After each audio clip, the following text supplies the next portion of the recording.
everyone. My name is Christiana, and today I'm here with Ciara Wilson, and we are going to be talking all about mental health, her journey, her life, and all of the roles and projects that she's been in recently. That is absolutely phenomenal. And I wanted to firstly say that I started Teenage Mental Love because I realized how much our generation and everyone was struggling with mental health, but not many people were talking about it, and even if they were talking about it, it wasn't for a long time.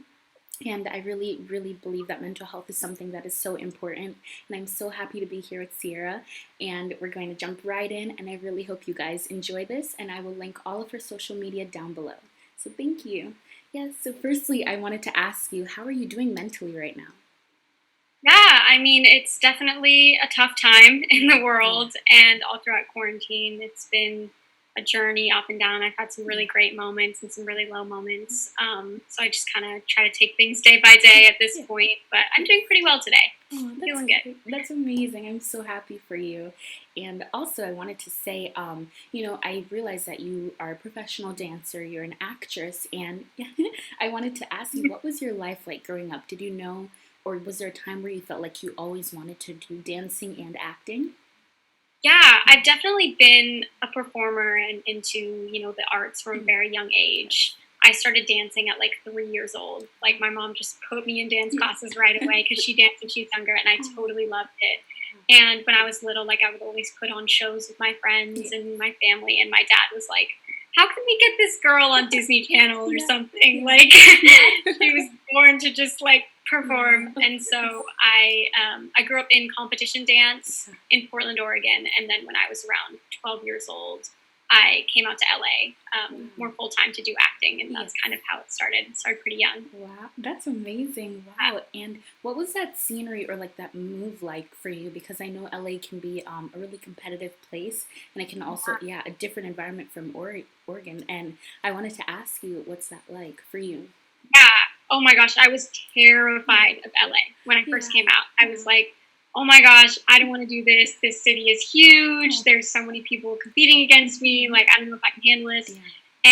But I had like the most supportive parents, and my mom came out with me, and we kind of did it pretty slowly, just like month to month, and just started going on auditions, and I started becoming more comfortable.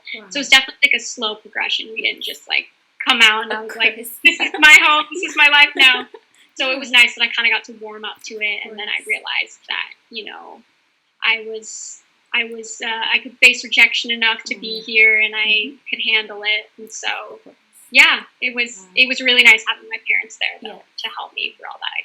I could never have done that alone at like Of course, 13 years old. Like, yeah. Exactly. Wow, and that's wonderful. I'm so happy that, because I know a lot of people like they move to LA, but they don't really have, support. But it's wonderful that you have that. So, and that can really help someone mentally too, because Oh, yeah, yeah. exactly. Yes, and I know it can be a really huge struggle moving to somewhere like LA and not having support. So that's amazing that you have that. Yeah, and I wanted to also ask you, how do you prepare for a role, or is that like something that like do you like put yourself in that mindset, and is it like an escape for you? Yeah, so I have like a pretty academic approach when it comes to like preparing for a role. I really love to like get into the character's head and kind of like write out in a journal everything about them and kind of create this whole world for a character. That's like what I love doing for every audition. And so it's definitely like a very emotional process. And also relating to mental health and everything, there have been times when I've gone out like 6 or 7 times for a role, and you get really invested in the character and you build this entire world, and it ends up not going in your direction, and you kind of have to step away and say, okay, that wasn't my role. I have to kind of, like forget about that whole idea of the character I created. So it's definitely, you know, emotional being in this business and having to switch gears all the time, but it's worth it. I really do enjoy getting into the mindset of characters and everything and doing that kind of pre-prep work. And that's amazing, and I love that. And is there anything that you do, like an outlet or a hobby? Because I know you dance and you act, and you sing, which is amazing. And I wanted to say, like, for example, if you're going through a hard day, or it's like a role that didn't work out, is there anything that you do or any thing that you say to yourself to like keep yourself motivated or keep going? Yeah. I if I have an audition that maybe didn't go as well, or maybe I really wanted it and I don't want to have anxiety about Yeah. hearing back, Yeah. I've always kind of been like, this is what I do in the audition room, and the second I get out, I'm forgetting about everything, Yeah. and I'm just gonna leave it. I'm not gonna think about it. I make sure I'm like, okay, that's that, and I won't even look at the script. I won't even do anything until I hear back or I don't hear back. Yeah. And that's kind of helped me because you can really get into a place where if you do an audition and you really want it, you can just overthink it and, dissect every little thing you did in the room. But it's nice to just kind of say, like, that is completely out of my hands now. Yes.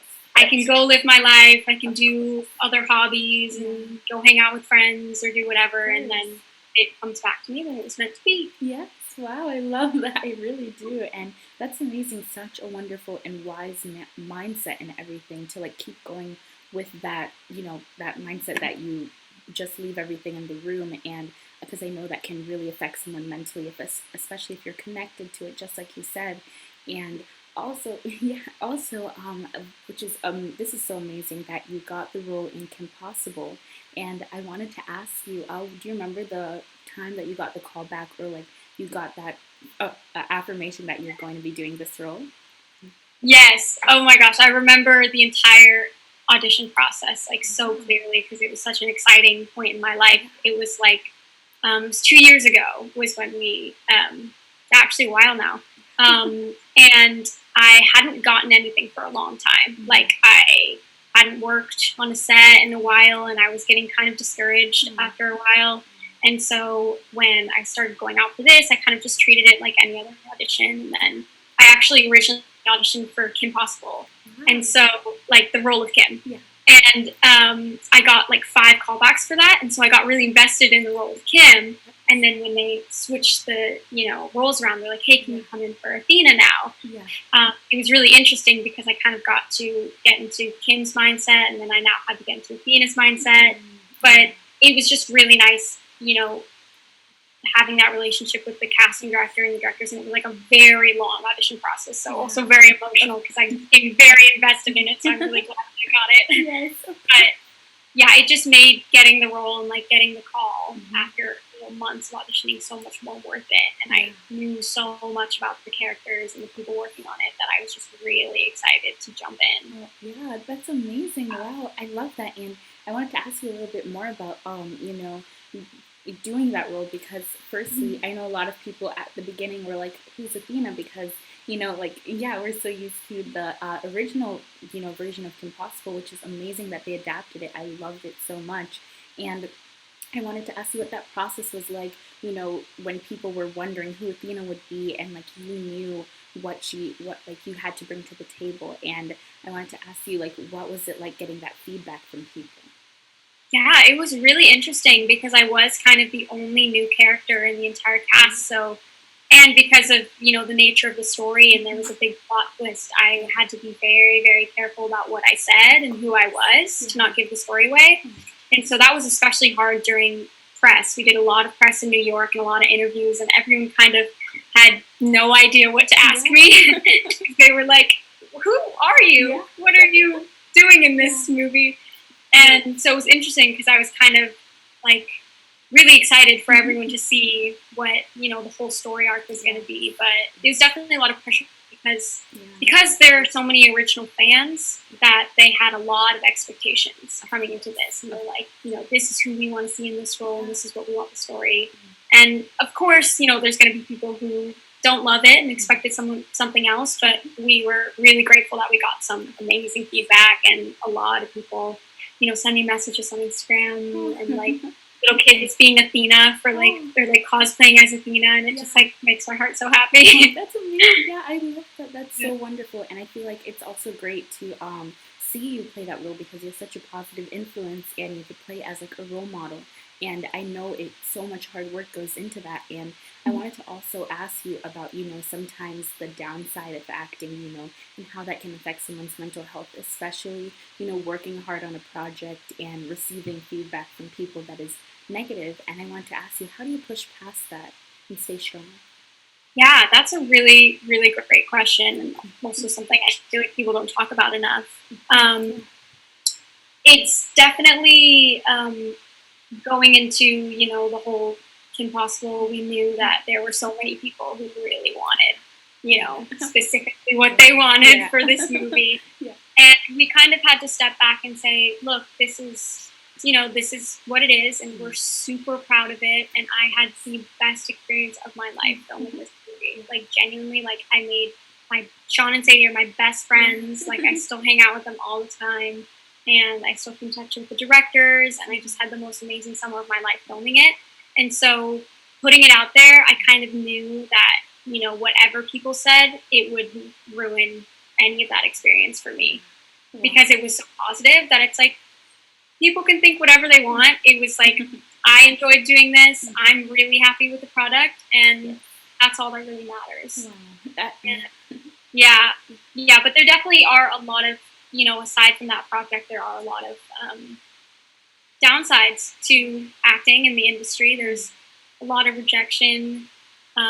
There's highs and lows, and you never know when you're going to get your next job, kind of thing. So you really have to persevere through that. Yeah, wow. It's rough, but it's fun. It's worth. Yes. It's all worth it once you get some job and meet new people. Of course. And I love that. I was actually going to ask you about that next. What's it like creating like that community or like that family of people like you are going to be friends with forever? For like you said, Sean and Sadie. And what's it like creating that bond? Yeah, it is unlike anything else. Yeah. Seriously, it's like you spend every single day with this person or these people, this cast and crew, and you're creating something that you all have in common, and you're all so passionate about it. It's like, it is insane. And also the process of, auditioning and first meeting them, and then you're on location filming all throughout that. Yeah. And then you get to, wait for the editing process. And then when the premiere comes, you all get to dress up and celebrate. And it's an amazing experience. And it honestly, filming Kim Possible felt like summer camp to me. It felt like I was just like with my friends, and we filmed in Vancouver, Canada. So it was like, it was just really interesting to be also in a different country for 3 months. But that's amazing. Yes, and I love that. And I saw on one of your other interviews that you said that you guys did a bucket list. And and like when it was like a little break, you guys would go bike riding or do something that's fun. And I wanted to say that that's so wonderful, because I really feel like that can really impact someone mentally, especially with finding a family like that, connecting with them, and making friends that you can have forever, which is absolutely amazing. Yes. Yeah. And I wanted to ask you on your future projects, and do you have anything new that's coming up for you or like you're excited for? Yeah. So I actually worked on a show. It was the first job I booked right after coming back from Kim Possible. And it's a recurring role on this show called LA's Finest. It's on Spectrum. Yes. And the season 1 is out. Yeah. And season 2 comes out in a couple weeks, I believe. And Fox actually also picked up the show. Yeah. And so they're going to be re-airing season 1 in September. Yeah. So yeah, it's cool. It gets to be on Spectrum and Fox, and it's this really cool, like, badass girl cop show where they just, it's Jessica Alba and Gabrielle Union. Yes. And they're just like so inspiring and so cool. And so it's really cool to get to work with them too. That's amazing. Yeah, that's the next project. Wow, that's amazing. And I actually saw it, and I'm definitely going to be watching season 2. And I saw the ad on Fox, which is so wonderful, and it's so amazing. I wanted to kind of ask you about that. What's it like to, one day work on a role and wanting to see yourself, succeed in the industry of acting, and then one day you like turn on the TV and you see yourself. And I wanted to ask you, is that like something surreal or like an experience that would never, once in a lifetime, I should say? Yeah, 100%. It honestly never gets old. Like it's crazy to see yourself up there, especially.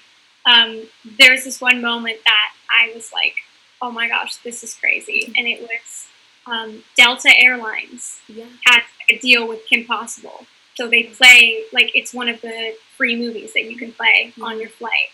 And every time my dad flies anywhere, he just plays it on repeat. So I get like residuals, like Yeah. 1 cent residuals. Yes, yes. And he always sends me a little video of him. He's like, I'm watching it again. And he like secretly hopes someone next to him on the plane will ask him, like, why are you watching that movie? And then he gets to say, like, his daughter's in it. So it's really cute.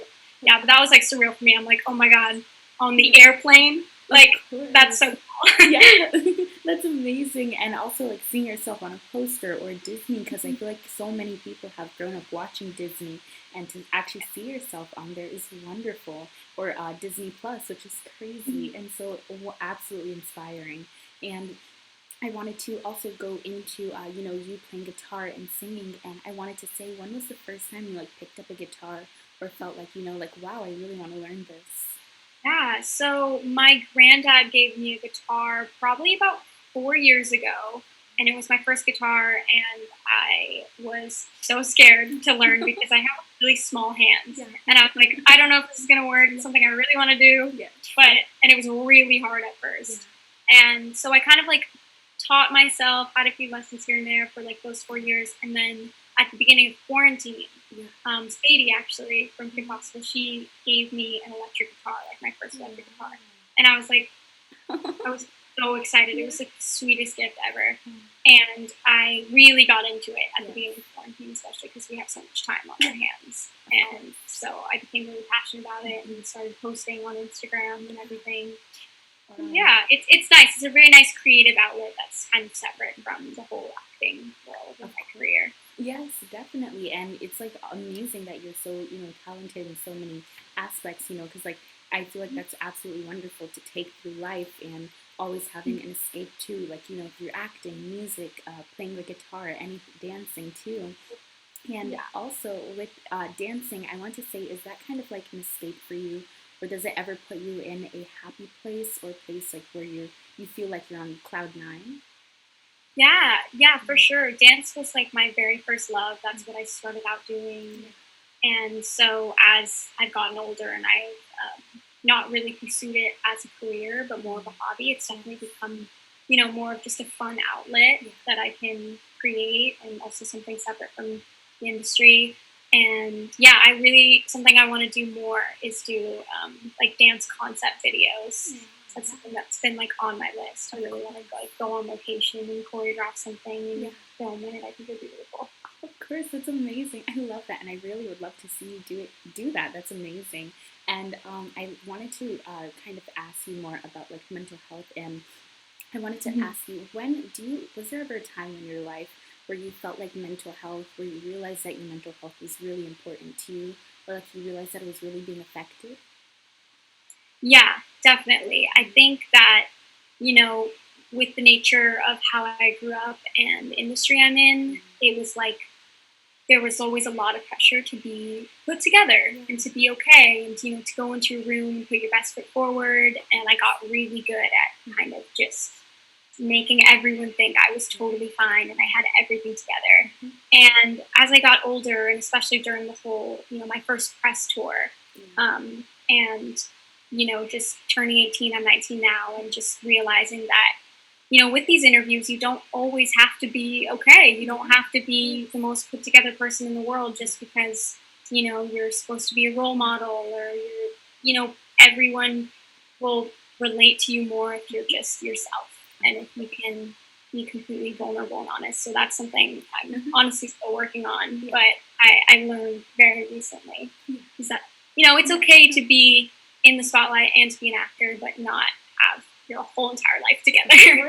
Of course, yes. Yeah. And I feel like also social media can play a huge role into that too, because when you're on social media, and you acted too, it's almost like a lot of people expect you to be perfect or expect you to have a perfect life. And I just wanted to ask you a little about social media, and do you believe that it can also have its positive aspects, but do you believe that it can be a toxic environment as well? Yeah, completely. I think a lot of people are realizing it now too that social media isn't always what is going on in people's lives. And a lot of the time, you have to step away and think about, are you happy in real life or do you just appear happy on social media? And so, yeah, it's something I've definitely, you know, had to work on for myself as well. I've been, posting in a way and had an audience for a pretty long time. And so, when I was 13, 14 years old, I definitely posted in a way that was very different of how I post now. Mm-hmm. And, when I look back, I'm like, why did I, edit my pimples out of that picture? Why did I, post this picture with people that I don't really like?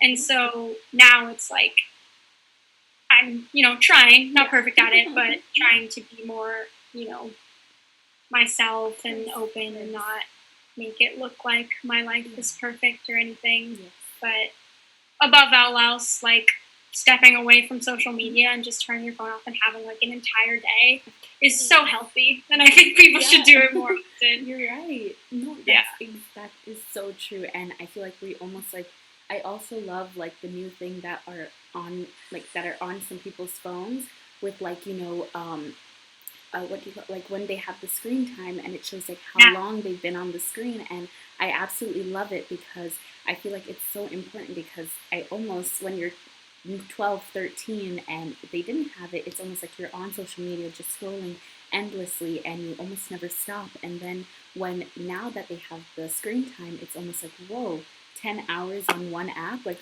how long have I been, like that's crazy. Yeah, definitely. On Instagram too, there's like a thing you can set a timer and it like pops up and it's like, you're done for today. You had your hours, now put it away. And I'm like, thank you, phone. Me too. Literally me too. And I love it so much. And and also, like the time blocks and everything, and I absolutely love that.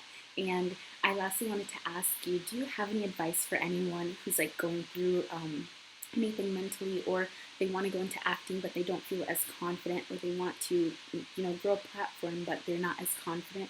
And do you have any support or advice for them? Yeah, totally. I think my advice would be, if you feel like you don't have it figured out and you don't know what you're doing and you have doubts, everyone in the entire world feels that way. You're never gonna, finally get Instagram followers and have the best happy life, or, finally book the biggest job and have the best happy life. Like, you just have to do what makes you happy and not listen to anyone else and take it day by day. And that's what's going to lead to a good life. Not anything material, not anything, not that big job, but just doing what makes you happy every day and knowing that it's okay not to have everything figured out. Definitely, yes. And I feel like being yourself is wonderful, just like you said. Yeah, and thank you again so much. Everything that you said was wonderful, and I hope that anyone who's watching really knows that you're cared for, you're loved, and just be yourself, like just like Ciara said. And just know that, in life it can be really hard, especially during these times, but, just always focusing on yourself and always, being around people who you love, and, not wanting to live your life to please anyone can be so amazing. And I love, love, love what you said. And I will link all of Ciara's in her Instagram, her Twitter. I can link my TikTok. Yes, more. yes, your TikTok, yes, and her Instagram all down below. And I really hope you guys really enjoyed this interview and know that you're not alone and you're loved, and your mental health is extremely important. And I hope you have a wonderful day. And thank you so much.